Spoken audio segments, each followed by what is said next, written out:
Les métiers de contact non plus ne peuvent toujours pas reprendre leurs activités. Parfois, ce sont leurs clients qui s'expriment pour les soutenir. C'est ce qui s'est passé ce matin devant le salon d'un barbier à Mons. Julien Crête avec Gaëtan Zanqueta.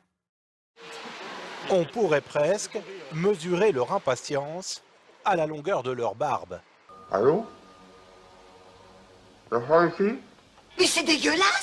Devant chez Rudy le barbier ce matin, une vingtaine de clients C'est des malades! C'est des malades!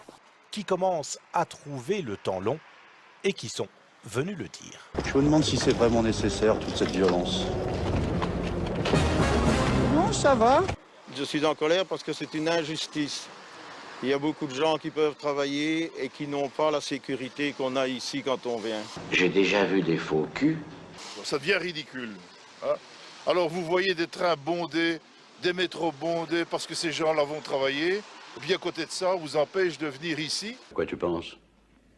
Je pense que quand on mettra les cons sur orbite, t'as pas fini de tourner. Pour ces clients, cette action, c'est aussi l'occasion de soutenir leur barbier. Un ras-le-bol. J'en ai marre! De l'inconfort et pourtant, ils attendent. Ils sont revenus les malades! Ils sont revenus les malades! Ils sont revenus les malades! Et pourtant, on est à 2 pas de la frontière et on pourrait aller en France. Mais non, on préfère rester solidaire avec Rudy et attendre que ça réouvre. On espère le plus rapidement possible. Pourquoi moi, Seigneur? Non mais, t'as fait d'autres hommes avec de l'argile? Et les miens? On a une clientèle assez fidèle, donc c'est bien qu'ils étaient tous là au rendez-vous.